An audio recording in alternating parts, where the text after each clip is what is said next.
11 और क्लास 12 के सभी बच्चों को प्यार भरा नमस्कार। जैसा कि आप सभी लोग जानते हैं, इसमें मैं आपके लिए गोल्डन रूल का सीरीज चला रहा हूं। चलिए हम अपने वीडियो को स्टार्ट करते हैं।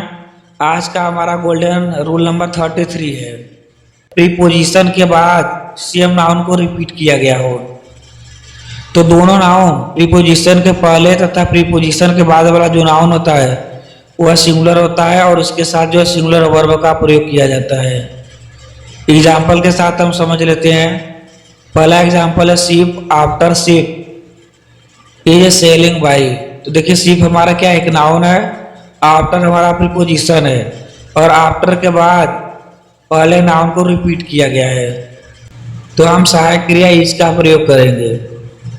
प्यारे बच्चों, आपको इस पॉइंट को याद रखना है कि आपको एक नाउन दिया गया हो, उसके बाद प्रीपोजिशन दिया गया हो और प्रीपोजिशन के बाद उसी नाउन को रिपीट किया गया हो, चाहे कोई भी प्रीपोजिशन हो सकता है।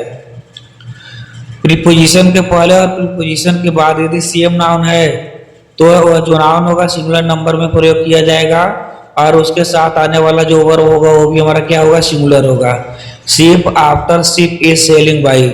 शिप हमारा नाउन है, आफ्टर हमारा प्रीपोजिशन है, इसके बाद जो है सेम नाउन को रिपीट किया गया है। तो दोनों नाउन सिंगुलर में रहेंगे और इसके साथ आने वाला जो वर्ब है वो भी हमारा सिंगुलर रहेगा। तो इज हमारा क्या है, सिंगुलर है। तो यह सेंटेंस हमारा करेक्ट है, ship after ship is selling by. अगला सेंटेंस है रावर्स आफ्टर रावर्स वर शॉट डेड। यह जो सेंटेंस हमारा रॉन्ग है। देखिए रावर्स लिखा हुआ है, इसके बाद प्रीपोजिशन आफ्टर का प्रयोग किया गया है, फिर इसके बाद उसी नाउन को फिर से रिपीट किया गया है और ये दोनों नाउन जो है प्रीपोजिशन से जुड़े हैं और प्रीपोजिशन के बाद तथा प्रीपोजिशन के पहले जो है सेम नाउन का प्रयोग किया गया है और प्रीपोजिशन के पहले तथा प्रीपोजिशन के बाद अगर सेम नाउन रहते हैं तो उनका जो प्रयोग है सिंगुलर नंबर में किया जाता है और उनके साथ आने वाला जो वर्ब होता है वह भी सिंगुलर होता है। देखिए यहाँ पर लिखा गया है रावर्स आफ्टर रावर्स। ये हमारा क्या है, रॉन्ग है। इसको हमें इस प्रकार से लिखना होगा, रावर आफ्टर रावर आवाज शॉट डेड। ये जो सेंटेंस है इस प्रकार से हमारा करेक्ट हो जाएगा। तो प्यारे बच्चों, इस रूल को आपको एकदम अच्छे से याद कर लेना है। तो प्यारे बच्चों, यह जो फॉर्मेट है इस फॉर्मेट को आपको बहुत ही अच्छे से याद कर लेना है क्योंकि एसएससी और एनडीए जो इस पर बहुत से क्वेश्चन को पूछा करता है। एक बार मैं फिर से रिपीट कर देता हूँ। कोई नाउन दिया हो, उसके बाद जो है प्रीपोजिशन का प्रयोग किया गया हो, उसके बाद जो उसी नाउन को फिर से रिपीट किया गया हो, तो प्रीपोजिशन के पहले तथा प्रीपोजिशन के बाद आने वाला जो नाउन होता है वह सिंगुलर नंबर में प्रयोग किया जाता है और उसके साथ जो है सहायक क्रिया वो भी सिंगुलर नंबर में ही प्रयोग किया जाता है। एग्जाम्पल में ship after ship is selling by. अगला सेंटेंस है रावर्स आफ्टर रावर्स वर शॉट डेड। यह जो हमारा सेंटेंस रॉन्ग है क्योंकि प्रीपोजिशन के पहले जो है और प्रीपोजिशन के बाद जो है सेम नाउन है, लेकिन इनका जो प्रयोग है प्लूरल नंबर में किया गया है और इनके साथ जो है प्लूरल वर्ब का भी प्रयोग किया गया है, जो कि हमारा सेंटेंस रॉन्ग है। इसको हमें इस प्रकार से करेक्ट करना होगा, रावर आफ्टर रावर वाज शॉट डेड। अब हम देखते हैं golden rule number 34। Golden rule number 34, कुछ नाउन जो निश्चित दूरी, समय, रकम, वजन, मात्रा का बोध कराते हैं उनके साथ सिंगुलर वर्ब का प्रयोग किया जाता है, चाहे वह देखने में प्लूरल नाउन क्यों ना लगे। प्यारे बच्चों, इस पॉइंट को आपको याद रखना है। कुछ नाउन ऐसे होते हैं जो निश्चित दूरी, समय, रकम, वजन, मात्रा का बोध कराते हैं, तो इनके साथ हम सिंगुलर वर्ब का प्रयोग करते हैं और यह देखने में लगते हैं कि यह बहुवचन में है, लेकिन हम इसके साथ जो है सिंगुलर वर्ब का प्रयोग करते हैं। चलिए एग्जाम्पल से समझ लेते हैं। 10 years is a long period. देखिए 10 years यह हमारा क्या है, एक निश्चित समय है 10 years और यह देखने में लग रहा है हमारा बहुवचन है, लेकिन इसके साथ जो है हम सिंगुलर वर्ब का प्रयोग करेंगे। देखिए यहाँ पर इज का प्रयोग किया गया है, 10 years is a long period. प्यारे बच्चों, इस पॉइंट को आपको याद रखना है कि कुछ नाउन ऐसे होते हैं जो निश्चित दूरी, समय, रकम, वजन तथा मात्रा का बोध कराते हैं, तो इनके साथ जो है सिंगुलर वर्ब का प्रयोग करते हैं, चाहे वह दिखने में बहुवचन क्यों न लगे। जैसे यहाँ पर देखिए 10 ईयर्स, यह लग रहा है बहुवचन में है, लेकिन यह एक निश्चित दूरी है, और जो निश्चित दूरी होता है वह हमेशा सिंगुलर नंबर में होता है, और उसके साथ जो है सिंगुलर वर्ब का प्रयोग किया जाता है। अगला सेंटेंस है 50 meals is the long distance to walk. अब देखिए यहाँ पर लिखा हुआ है 50 मील्स, यह जब 50 मील्स लिखा हुआ है, यह हमारा एक निश्चित दूरी है, और यह देखने में लग रहा है कि बहुवचन है, तो इसके साथ जो है हम सिंगुलर वर्ब का प्रयोग करेंगे, क्योंकि जो निश्चित दूरी और समय होता है यह हमेशा सिंगुलर नंबर में होते हैं, चाहे वह देखने में बहुवचन क्यों न लगे। इनके साथ जो है हम सिंगुलर वर्ब का प्रयोग करते हैं, तो यह सेंटेंस हमारा करेक्ट है। 50 meals is the long distance to walk. प्यारे बच्चों, इस पॉइंट को आपको एकदम अच्छे से रिवाइज कर लेना है कि कुछ नाउन ऐसे होते हैं जो निश्चित दूरी, समय, रकम, वजन, मात्रा का बोध कराते हैं। इनके साथ हम सिंगुलर वर्ब का प्रयोग करते हैं, चाहे वह दिखने में बहुवचन क्यों न लगे, प्लूरल नाउन क्यों न लगे। जैसे 10 ईयर्स, यह देखने में लग रहा है बहुवचन है, लेकिन हम इसके साथ जो है सिंगुलर वर्ब का प्रयोग करेंगे। इसी प्रकार से 50 मील्स, यह भी देखने में बहुवचन लग रहा है, लेकिन इसके साथ जो है हम सिंगुलर वर्ब का प्रयोग करेंगे। तो यह सेंटेंस हमारा इस प्रकार से हो जाएगा 10 years is a long period, 50 miles is the long distance to walk। प्यारे बच्चों, अब हम देखते हैं गोल्डन रूल नंबर 35।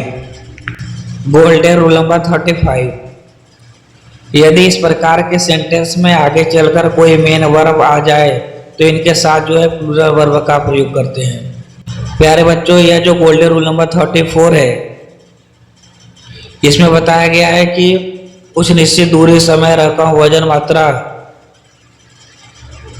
का बोध कराने वाले जो नाउन होते हैं वो हमेशा सिंगुलर में प्रयोग किए जाते हैं, और उनके साथ जो है सिंगुलर वर्ब का प्रयोग किया जाता है। लेकिन गोल्डन रूल नंबर 35 कहता है कि इस प्रकार के सेंटेंस में जो निश्चित दूरी, समय, रकम, वजन, मात्रा का बोध कराते हो, आगे चलकर कोई मेन वर्ब का प्रयोग किया गया हो, तो उसके साथ जो है हम प्लूरल वर्ब का प्रयोग करते हैं। जैसे एग्जांपल से हम समझ लेते हैं 20 kilometres are a to be covered. तो देखिए इस सेंटेंस में आगे चलकर मेन वर्ब का प्रयोग किया गया है, और इसमें जो मेन वर्ब है कवर्ड, ये हमारा क्या है, मेन वर्ब है। तो इसके साथ जो है हम प्लूरल वर्ब का प्रयोग करेंगे, और 20 किलोमीटर से हमारा क्या बन जाएगा, ये हमारा प्लूरल बन जाएगा जब इसमें जो है आगे चलकर कोई मेन वर्ब दिया गया हो। अगला एग्जांपल है 10 years have passed since I saw my picture।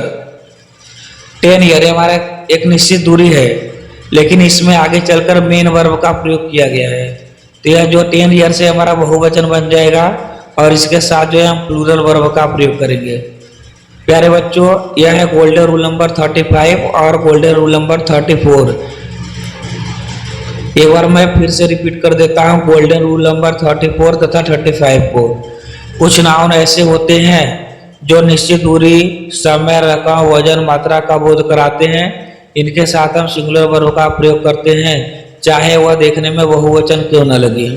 जैसे 10 years is a long period, 50 miles is the long distance to walk। और गोल्डन रूल नंबर 35, यदि इस प्रकार के सेंटेंस में आगे चलकर कोई मेन वर्ब आ जाए तो इनके साथ जो है हम प्लूरल वर्ब का प्रयोग करते हैं। जैसे देखिए 20 kilometres are a to be covered. Covered हमारा क्या है, मेन वर्ब है। तो इस सेंटेंस में आगे चलकर जो है मेन वर्ब का प्रयोग किया गया है, तो इसके साथ जो है हम बहुवचन के सहायक क्रिया का प्रयोग करेंगे, तो यहाँ पर हो जाएगा आर। अगला सेंटेंस है 10 years have passed since I saw my picture। इस प्रकार के सेंटेंस में देखिए यहाँ पर पास्ट, ये हमारा क्या है, मेन वर्ब है, तो इसके साथ जो है हम बहुवचन के सहायक क्रिया का प्रयोग करेंगे। प्यारे बच्चों, यही है दोनों में अंतर। यदि मेन वर्ब का प्रयोग आगे चलकर नहीं किया गया है तो आप जो है सिंगुलर वर्ब का प्रयोग करेंगे, और आगे चलकर सेंटेंस में यदि मेन वर्ब का प्रयोग किया गया हो तो आप जो है प्लूरल वर्ब का प्रयोग करेंगे। यही है गोल्डन रूल नंबर 34 तथा 35। प्यारे बच्चों, गोल्डन रूल नंबर 36, यदि तीनों पर्सनल प्रोनाउन एक साथ वाक्य में आ जाए तो उन्हें हम 231 के नियम के अनुसार लिखते हैं। पर्सनल प्रोनाउन को आप जानते हैं बेटा, जैसे कि जब आप डायरेक्ट और इनडायरेक्ट बनाते हैं तो इसमें जो है पर्सन का यूज करते हैं, first person, second person, third person, यही हमारे जो होते हैं पर्सनल प्रोनाउन होते हैं। यदि वाक्य में first person, second person, third person तीनों एक साथ आ जाए तो उन्हें जो है हम 231 के नियम के अनुसार लिखते हैं। प्यारे बच्चों, यह जो रूल है बहुत इंपॉर्टेंट है। यदि तीनों पर्सन एक साथ वाक्य में आ जाए तो हम उन्हें जो है 231 के नियम के अनुसार लिखते हैं। जैसे you, he and I are good friends. You हमारा सेकेंड पर्सन है, ही हमारा थर्ड पर्सन है, आई हमारा क्या है फर्स्ट पर्सन। यह सेंटेंस हमारा करेक्ट है। यदि वाक्य में तीनों पर्सनल प्रोनाउन एक साथ आ जाए तो उन्हें हम जो है 231 के नियम के अनुसार लिखते हैं। तो यू हमारा सेकेंड पर्सन है, ही हमारा थर्ड पर्सन है, आई हमारा क्या है फर्स्ट पर्सन है। तो यह हमारा सेंटेंस करेक्ट है। अगला एग्जांपल है I, he and you are going to Agra. प्यारे बच्चों, यह जो सेंटेंस है यह रॉन्ग है, क्योंकि सबसे पहले देखिए यहाँ पर फर्स्ट पर्सन का प्रयोग किया गया है, उसके बाद थर्ड पर्सन का प्रयोग किया गया है, उसके बाद जो है सेकेंड पर्सन का प्रयोग किया गया है। तो यह जो फॉर्मेट हमारा क्या है रॉन्ग है। इसे हमें इस प्रकार से करेक्ट करना होगा, पहले लिखना होगा सेकेंड पर्सन, उसके बाद थर्ड पर्सन, फिर हमें लिखना होगा फर्स्ट पर्सन। तो यह जो दूसरा सेंटेंस है इस प्रकार से हमारा करेक्ट हो जाएगा, you, he and I are going to Agra. इस प्रकार से यह जो सेंटेंस है करेक्ट हो जाएगा। प्यारे बच्चों, आपको याद रखना है यदि तीनों पर्सनल प्रोनाउन एक साथ वाक्य में आ जाए तो उन्हें हम जो है 231 के नियम के अनुसार लिखते हैं। प्यारे बच्चों, इस नियम के तहत एसएससी जो हो गया, एनडीए हो गया, नेवी हो गया, एयरफोर्स हो गया, इस नियम के अनुसार जो है बहुत से प्रश्न पूछा करते हैं। तो आपको इस नियम को अच्छे से रिवाइज कर लेना है। यदि तीनों पर्सनल प्रोनाउन एक साथ वाक्य में आ जाए तो उन्हें हम जो है 231 के नियम के अनुसार लिखते हैं। इस पॉइंट को एकदम अच्छे से अपने माइंड में सेट कर लेना है। अब हम देखते हैं गोल्डन रूल नंबर 37। यदि तीनों पर्सनल प्रोनाउन सेंटेंस में एक साथ आ जाए तथा उनका प्रयोग बैड सेंस में किया गया हो, जैसे क्राइम किसी अपराध में किया गया हो, सीन किसी पाप में किया गया हो, तो उसे जो है 123 के नियम पर लिखते हैं। प्यारे बच्चों, आपको याद रखना है यदि तीनों पर्सनल प्रोनाउन जो है एक ही सेंटेंस में प्रयोग किए गए हों तथा उनका जो प्रयोग है बैड सेंस में किया गया, जैसे कोई क्राइम अपराध हो गया, कोई सीन कोई पाप हो गया, तो उन्हें हम जो है 123 के नियम के अनुसार लिखते हैं। लेकिन हमारा जो गोल्डन रूल नंबर 36 है वह कहता है कि यदि तीनों पर्सनल प्रोनाउन एक साथ वाक्य में आ जाए तो उन्हें जो है हम 231 के नियम के अनुसार लिखते हैं।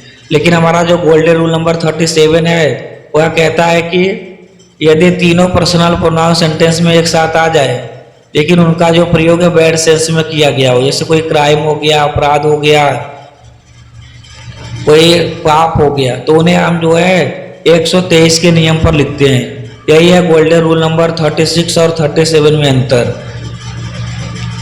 36 में हमें बताया गया है कि हमें 231 के नियम के अनुसार लिखना है, और 37 के अनुसार हमें बताया गया है कि यदि तीनों पर्सनल प्रोनाउन एक साथ वाक्य में आ जाए तो उन्हें हम जो है 123 के नियम के अनुसार लिखते हैं, यदि इनका प्रयोग जो है बैड सेंस में किया गया हो। तब बैड सेंस का मतलब कोई क्राइम हो गया, कोई पाप हो गया, मतलब कोई मिस्टेक हो गया, इस प्रकार के जो नेगेटिव क्वालिटी होते हैं उनके साथ जो है हम तीनों पर्सन को 123 के नियम के अनुसार लिखते हैं। जैसे एग्जाम्पल है I you and he are criminals. तो देखिए आई हमारा क्या है, फर्स्ट पर्सन है, यू हमारा सेकेंड पर्सन है और ही हमारा क्या है, थर्ड पर्सन है। ये हमारा 123 के नियम के अनुसार है। यहाँ पर बताया गया है तीनों को क्रिमिनल्स, अपराधी। तो यह जो सेंटेंस है ये हमारा करेक्ट है। जब किसी क्राइम की बात हो, किसी सीन पाप की बात हो या किसी मिस्टेक गलती की बात हो, तो प्यारे बच्चों एक कहानी है। जब कोई गलती होता है, कोई मिस्टेक होता है, तो उसमें सबसे पहले हम शामिल होते हैं। और कोई खुशी की बात हो तो उसमें सबसे पहले जो है हम अपने दोस्तों को रखते हैं। तो जहाँ पर कोई गलती होगा, मिस्टेक, क्राइम हो गया, कोई पाप हो गया, उसमें सबसे पहले जो है फर्स्ट पर्सन को रखना होगा, उसके बाद सेकेंड पर्सन को रखना होगा, उसके बाद जो है थर्ड पर्सन को रखना होगा। तो यह सेंटेंस हमारा इस प्रकार से हो जाएगा, I you and he are criminals. ये हमारा सेंटेंस क्या है, करेक्ट है। अगला सेंटेंस है, you he and I are sinner. तुम हुआ और मैं पापी हूं। तो यह सेंटेंस हमारा क्या है, रॉन्ग है, क्योंकि इसमें जो है सबसे पहले सेकेंड पर्सन का प्रयोग किया गया है, उसके बाद थर्ड पर्सन का, उसके बाद जो है फर्स्ट पर्सन का प्रयोग किया गया है। और यह जो सेंटेंस है पाप को डिनोट कर रहा है। तो हम इसको जो है 123 के नियम के अनुसार लिखेंगे। पहले लिखेंगे फर्स्ट पर्सन, फिर सेकेंड पर्सन, उसके बाद जो है हम लिखेंगे थर्ड पर्सन।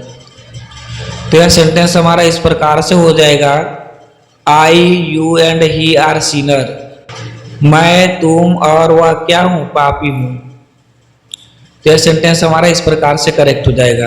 यह जो दूसरा सेंटेंस दिया हुआ है हमारा रॉन्ग है, और यह जो तीसरा सेंटेंस है यह करेक्ट कर कर लिखा गया है। तो प्यारे बच्चों आपको इस पॉइंट को एकदम अच्छे से याद रख लेना है, क्योंकि यह जो ग्रामर का है मोस्ट इंपॉर्टेंट रूल है। एक बार मैं फिर से रिपीट कर देता हूँ गोल्डन रूल नंबर 36 और 37 को। यदि तीनों पर्सनल प्रोनाउन एक साथ वाक्य में आ जाए तो उन्हें हम जो है 2 से 31 के नियम के अनुसार लिखते हैं। और गोल्डन रूल नंबर 37 कहता है, यदि तीनों पर्सनल प्रोनाउन एक साथ वाक्य में आ जाए तथा उनका प्रयोग जो है बैड सेंस में किया गया हो, जैसे कोई अपराध हो गया, कोई पाप हो गया, कोई गलती हो गया, तो उन्हें जो है हम 123 के नियम के अनुसार लिखते हैं। यह हमारा गोल्डन रूल नंबर 36 और 37। प्यारे बच्चों अब हम देखते हैं golden rule number 38। Golden rule number 38 कहता है, यदि तीनों पर्सनल प्रोनाउन एक साथ वाक्य में आ जाए तथा तीनों पर्सन बहुवचन में हो तो उन्हें हम 123 के नियम के अनुसार लिखते हैं, चाहे वह गुड सेंस में हो या चाहे बैड सेंस में हो। चलिए एग्जाम्पल से समझ लेते हैं। We, you and they are good friends. We हमारा क्या है, फर्स्ट पर्सन है, यू हमारा सेकेंड पर्सन है और दे हमारा क्या है, थर्ड पर्सन है। लेकिन तीनों पर्सन का जो है बहुवचन में प्रयोग किया गया है। यदि तीनों पर्सन जो है बहुवचन में हो तो उन्हें हम जो है 123 के नियम के अनुसार लिखते हैं। पहले फर्स्ट पर्सन लिखा जाता है, उसके बाद सेकेंड पर्सन लिखा जाता है, उसके बाद जो है थर्ड पर्सन को लिखा जाता है। तो प्यारे बच्चों इस पॉइंट को आपको अच्छे से याद रखना है। यदि तीनों पर्सनल प्रोनाउन जो है बहुवचन में हो तो उन्हें हम जो है 123 के नियम के अनुसार लिखते हैं, चाहे उनका जो प्रयोग गुड सेंस में किया गया हो या बैड सेंस में किया गया हो। पहला सेंटेंस जो है हमारा गुड सेंस है। अगला सेंटेंस है, we, you and they are criminals. हम, तुम और वे अपराधी हैं। यह सेंटेंस हमारा क्या है, यह बैड सेंस में इसका प्रयोग किया गया है, लेकिन इसमें जो तीनों पर्सन है वह बहुवचन में है। तो इसे जो है हम 123 के अनुसार लिखेंगे। पहला फर्स्ट पर्सन, उसके बाद सेकेंड पर्सन, तब हम लिखेंगे थर्ड पर्सन। यह सेंटेंस हमारा करेक्ट है। प्यारे बच्चों इस पॉइंट को एकदम आपको बहुत अच्छे से रिवाइज कर लेना है। यदि तीनों पर्सनल प्रोनाउन जो है बहुवचन में हो तो उन्हें हम जो है 123 के नियम के अनुसार लिखते हैं। पहले फर्स्ट पर्सन लिखा जाता है, उसके बाद सेकेंड पर्सन लिखा जाता है, फिर थर्ड पर्सन लिखा जाता है, चाहे उनका प्रयोग जो है गुड सेंस में किया गया हो या बैड सेंस में किया गया हो। यह रहा हमारा गोल्डन रूल नंबर 38। अब हम देखते हैं गोल्डन रूल नंबर 39। यदि वाक्य का जो सब्जेक्ट है अ वैरायटी ऑफ हो, तो इसके साथ आने वाला जो नाउन होता है वह प्लूरल नाउन होता है, और इसके साथ आने वाला जो वर्ब होता है वो भी हमारा क्या होता है, प्लूरल वर्ब होता है। जैसे एग्जांपल है, a variety of programmes were organised on the Republic Day. देखिए यहाँ पर अ वैरायटी हमारा क्या है, सब्जेक्ट है, अ वैरायटी ऑफ, इसके बाद आने वाला जो नाउन प्रोग्राम से ये हमारा बहुवचन में है, और इसके साथ आने वाला जो वर्ब है ये भी हमारा क्या है, बहुवचन में है। तो प्यारे बच्चों आपको याद रखना है, यदि वाक्य का जो सब्जेक्ट है अ वैरायटी ऑफ हो तो इसके साथ हम जो है प्लूरल नाउन का प्रयोग करते हैं तथा प्लूरल वर्ब का प्रयोग करते हैं। एग्जाम्पल है, a variety of programmes were organised on the Republic Day. Programmes हमारा बहुवचन में है, और वर ये हमारा जो वर्ब है ये भी हमारा क्या है, बहुवचन में है। तो प्यारे बच्चों इस पॉइंट को एकदम आपको अच्छे से रिवाइज कर लेना है, रिपीट कर लेना है कि अ वैरायटी आपके बाद जो प्लूरल नाउन का प्रयोग किया जाता है और प्लूरल वर्ब का प्रयोग किया जाता है। A variety of programmes were organised on the Republic Day. प्यारे बच्चों अब हम देखते हैं गोल्डन रूल नंबर 40। यदि वाक्य का जो सब्जेक्ट है द वैरायटी ऑफ, अभी हमने देखा कि जब वाक्य का जो सब्जेक्ट है अ वैरायटी ऑफ हो तो उसके साथ जो है प्लूरल नाउन तथा प्लूरल वर्ब का प्रयोग करते हैं। अब हम देखते हैं गोल्डन रूल नंबर 40 में, यदि वाक्य का जो सब्जेक्ट है द वैरायटी ऑफ हो तो इसके बाद आने वाला जो नाउन है प्लूरल होता है, लेकिन इसके साथ आने वाला जो वर्ब है वह सिंगुलर हो जाता है। अ वैरायटी ऑफ में नाउन तथा वर्ब दोनों प्लूरल में होते हैं, लेकिन द वैरायटी ऑफ में नाउन प्लूरल होता है लेकिन वर्ब हमारा क्या होता है, सिंगुलर हो जाता है। जैसे एग्जांपल से हम समझ लेते हैं, the variety of programmes was organised on the Republic Day. देखिए द वैरायटी ऑफ के बाद आने वाला जो नाउन है वह बहुवचन में है, लेकिन इसके बाद आने वाला जो वर्ब है हमारा क्या है, सिंगुलर नंबर में प्रयोग किया गया है। यही है दोनों में अंतर, गोल्डन रूल नंबर 39 और 40 में।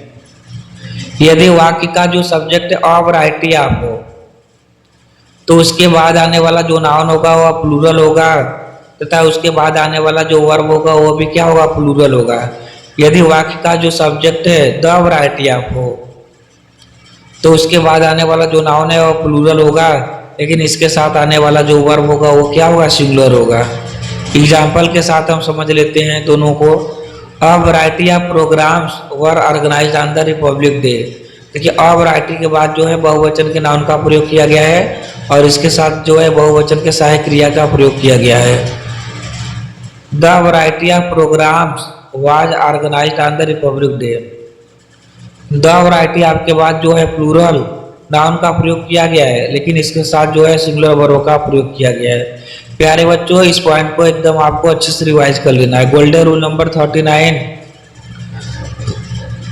और 40 ये आपके लिए मोस्ट इंपॉर्टेंट है। इसी प्रकार से होता है और नंबर ऑफ और द नंबर ऑफ। और नंबर ऑफ के जो साथ जो है हम प्लूरल वर्ब तथा प्लूरल नाउन का प्रयोग करते हैं, और द नंबर के साथ जो है हम प्लूरल नाउन का प्रयोग करते हैं तथा सिंगुलर वर्ब का प्रयोग करते हैं। जो नियम अ वैरायटी ऑफ और द वैरायटी ऑफ का है वही नियम अ नंबर ऑफ और द नंबर ऑफ का है। तो प्यारे बच्चों यह दोनों नियम अ variety of the variety of, a number of और द नंबर ऑफ, यह जो नियम है दोनों एक ही नियम है। अ वैरायटी ऑफ रहेगा तो प्लूरल वर्ब नाउन का प्रयोग करेंगे तथा प्लूरल वर्ब का प्रयोग करेंगे, और द वैरायटी ऑफ रहेगा तो प्लूरल नाउन का प्रयोग करेंगे तथा सिंगुलर वर्ब का प्रयोग करेंगे। उसी प्रकार से यदि अ नंबर ऑफ रहेगा तो उसके साथ जो है प्लूरल नाउन का प्रयोग करेंगे तथा प्लूरल वर्ब का प्रयोग करेंगे। यदि द नंबर ऑफ हो तो उसके साथ जो है प्लूरल नाउन का प्रयोग करेंगे और सिंगुलर वर्ब का प्रयोग करेंगे। यह हमारा गोल्डन रूल नंबर 39 और 40। अब हम देखते हैं गोल्डन रूल नंबर 41।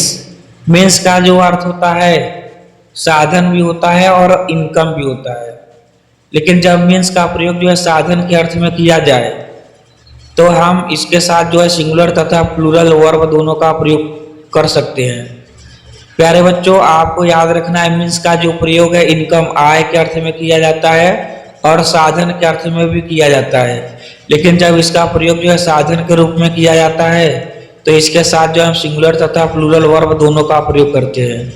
जैसे एग्जाम्पल से समझ लेते हैं, this means is not good for travelling. यह जो साधन है यात्रा के लिए अच्छा नहीं है। तो देखिए दिस का प्रयोग किया गया है, मतलब एक ही साधन के बारे में बात किया गया है। तो इसके साथ जो है हम विच का प्रयोग किए हैं। यदि मीन्स का प्रयोग जो है साधन के रूप में प्रयोग किया जाए तो उसके साथ जो है हम प्लूरल तथा सिंगुलर नाउन दोनों का प्रयोग कर सकते हैं। यदि मीन्स का प्रयोग जो है साधन के रूप में किया जाए तो इसके साथ जो है हम सिंगुलर तथा प्लूरल वर्ब दोनों का प्रयोग कर सकते हैं। एग्जाम्पल में लिखा हुआ है this means is not good for travelling. अगला एग्जाम्पल लिखा हुआ है these means are not good for travelling. यह जो साधन है यात्रा के लिए अच्छे नहीं है। तो यहाँ पर देखिए दीज मीन्स मतलब बहुत से साधन का प्रयोग किया गया है। तो यहाँ पर हमने जो है आर का प्रयोग किए हैं, और दिस मीन्स इसमें एक ही साधन का प्रयोग किया गया है। तो यहाँ पर हमने जो है इस का प्रयोग किया हुआ है। तो प्यारे बच्चों आपको इस पॉइंट को याद रखना है। यदि मीन्स का जो प्रयोग है साधन के अर्थ में किया जा रहा है तो इसके साथ आने वाला जो वर्ब है वह सिंगुलर तथा प्लूरल वर्ब दोनों हो सकता है उसके यूज के अनुसार। प्यारे बच्चों ये रहा हमारा गोल्डन रूल नंबर 41। अब हम देखते हैं गोल्डन रूल नंबर 42। मीन्स का अर्थ जब इनकम आय हो तो हमेशा प्लूरल होता है। इसके साथ जो है प्लूरल वर्ब का प्रयोग करते हैं। प्यारे बच्चों इस पॉइंट को आपको एकदम अच्छे से याद रखना है। जब मीन्स का अर्थ आय हो, इनकम हो, तो यह हमेशा बहुवचन में होता है और इसके साथ जो है बहुवचन के सहायक क्रिया का प्रयोग किया जाता है। जैसे my means are too low to educate my children. मेरा जो इनकम है बहुत कम है बच्चों को शिक्षित कराने के लिए। अगला एग्जाम्पल लिखा हुआ है my means are not good so I can not buy a car. मेरा जो इनकम है अच्छा नहीं है इसलिए मैं कार नहीं खरीद सकता हूँ। तो प्यारे बच्चों देखिए यहाँ पर जो मीन्स है इसका प्रयोग जो इनकम आय के अर्थ में किया गया है। जब मीन्स का प्रयोग जो आय के अर्थ में किया जाता है तो यह हमेशा बहुवचन में होता है। लेकिन जब मीन्स का प्रयोग जो है साधन के अर्थ में किया जाता है तो उसके प्रयोग के अनुसार जो है सिंगुलर तथा प्लूरल नाउन हो सकता है। लेकिन यदि मीन्स के अर्थ में किया गया हो तो हमेशा जो है बहुवचन में होता है और इसके साथ जो है हम बहुवचन के सहायक क्रिया का प्रयोग करते हैं। तो प्यारे बच्चों ये रहा गोल्डन रूल नंबर 42। जब वाक्य का जो सब्जेक्ट है वन आप हो तो इसके बाद आने वाला जो नाउन होता है वह प्लूरल नाउन होता है तथा इसके बाद आने वाला जो वर्ब होता है वह सिंगुलर होता है। प्यारे बच्चों यह बहुत ही इंपॉर्टेंट फॉर्मेट है। यदि वाक्य का जो सब्जेक्ट है वन आप हो तो इसके बाद आने वाला जो नाउन है वह प्लूरल होता है और इसके साथ आने वाला जो वर्ब होता है वह सिंगुलर होता है। जैसे एग्जाम्पल में लिखा हुआ है one of the players is my favourite, one of the players is my brother. खिलाड़ियों में से एक जो है मेरा भाई है। तो वन ऑफ द प्लेयर्स, देखिए वन ऑफ के बाद जो है प्लूरल नाउन का प्रयोग किया गया है तथा इसके बाद जो है सिंगुलर वर्ब का प्रयोग किया गया है। प्यारे बच्चों इस पॉइंट को बहुत ही अच्छे से आपको याद रखना। प्यारे बच्चों इस पॉइंट को आपको जो है बहुत ही अच्छे से याद रखना है। यदि वाक्य का जो सब्जेक्ट है वन ऑफ हो तो इसके बाद जो है नाउन प्लूरल होता है तथा वर्ब हमारा सिंगुलर होता है। Example one of the players is my brother. खिलाड़ियों में से एक खिलाड़ी जो है मेरा भाई है। तो वन ऑफ के बाद देखिए प्लूरल नाउन का प्रयोग किया गया है और इसके साथ जो है सिंगुलर वर्ब का प्रयोग किया गया है। कुछ बच्चे जो है इसमें गलत कर देते हैं। उनको लगता है कि प्लेयर्स हमारा सब्जेक्ट है, उसी के अनुसार जो है हम सहायक क्रिया का प्रयोग कर देते हैं। तो हमारा सेंटेंस क्या हो जाता है, रॉन्ग हो जाता है। इसमें जो हमारा मेन सब्जेक्ट है वन है, क्योंकि आपके बाद आने वाला जो नाउन होता है वह जो है उस प्रीपोजिशन का ऑब्जेक्ट होता है और हम सहायक क्रिया का प्रयोग जो है ऑब्जेक्ट के अनुसार नहीं करते हैं। हम सहायक क्रिया का जो प्रयोग है वह सब्जेक्ट के अनुसार करते हैं। जैसे one of the players is my brother, इसमें वन ऑफ द प्लेयर्स, आपके बाद आने वाला जो शब्द है प्लेयर्स, यह जो शब्द है इस प्रीपोजिशन का ऑब्जेक्ट है। तो सब्जेक्ट का प्रयोग जो है हम कर्ता के अनुसार करते हैं, सब्जेक्ट के अनुसार करते हैं। तो इसमें जो हमारा मेन सब्जेक्ट है वन है। प्रीपोजिशन के पहले आने वाला जो हमारा शब्द वन है ये हमारा क्या है, सब्जेक्ट है। वन हमारा एक ही को डिनोट करता है, इसलिए हम जो इसके साथ सहायक क्रिया इसका प्रयोग करेंगे। यही है इस नियम का जड़। यदि आप जो इसे अच्छे से समझ लेते हैं कि प्रीपोजिशन के बाद आने वाला जो शब्द होता है वह प्रीपोजिशन का ऑब्जेक्ट होता है, और हम जो सहायक क्रिया का प्रयोग करते हैं वह ऑब्जेक्ट के अनुसार नहीं करते, हम सब्जेक्ट के अनुसार करते हैं। उसमें जो मेन सब्जेक्ट होता है वह प्रीपोजिशन के पहले होता है। कुछ बच्चे जो है प्लेयर्स को देखकर यहाँ पर आर का प्रयोग कर देंगे, जो कि गलत हो जाएगा। इसमें जो हमारा मेन सब्जेक्ट है वन है। One of the players is my brother. अगला एग्जाम्पल लिखा हुआ है, one of the teachers is my favourite. सभी अध्यापक में से एक अध्यापक जो है मेरे फेवरेट हैं। तो यहाँ पर भी देखिए आपका प्रयोग किया गया है। आपके बाद आने वाला जो यह नाउन है टीचर्स, इस प्रीपोजिशन का ऑब्जेक्ट है। तो प्यारे बच्चों, हम जब सहायक क्रिया का प्रयोग करेंगे सब्जेक्ट के अनुसार करेंगे, और सब्जेक्ट जो है प्रीपोजिशन के पहले वन है। तो वन हमारा एक ही को डिनोट करता है। इसके साथ जो हम सिंगुलर वर्ब का प्रयोग करेंगे, one of the teachers is my favourite. प्यारे बच्चों, यह जो गोल्डन रूल नंबर 43 बहुत इंपॉर्टेंट है।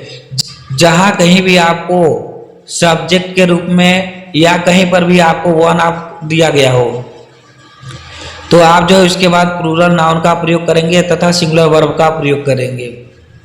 प्यारे बच्चों, यह जो मैं गोल्डन रूल का सीरीज चला रहा हूं, इसमें जो है हर एक नियम जो है बहुत इंपॉर्टेंट नियम है। यदि आप जो है इसे अच्छे से रिवाइज कर लेते हैं तो मैं गारंटी के साथ कह सकता हूं कि आपका जो ग्रामर का भय है वह पूरी तरीके से समाप्त हो जाएगा। यदि आप जो है पार्ट 1, पार्ट 2, पार्ट 3 तथा पार्ट 4 को अच्छे से रिवाइज कर लेते हैं तो मैं गारंटी के साथ कह सकता हूं कि आपके ग्रामर का जो भय है वह पूरी तरीके से समाप्त हो जाएगा। ये रहा हमारा गोल्डन रूल नंबर 43। प्यारे बच्चों, ये इसी पर मैं अपना वीडियो समाप्त करता हूं, गोल्डन रूल नंबर 43 पर। इसके बाद जो है हम नेक्स्ट वीडियो में डिटेल में आपसे डिस्कस करेंगे 10 और गोल्डन रूल को पार्ट 5 में। तो प्यारे बच्चों, आप जो है एक एक पार्ट को अच्छे से देखिएगा ताकि आपको जो यह नियम है अच्छे से समझ में आ सके। तो प्यारे बच्चों, मैं अपना वीडियो इसी पर समाप्त करता हूँ। Thanks for watching this video. You are most welcome on my channel. Thank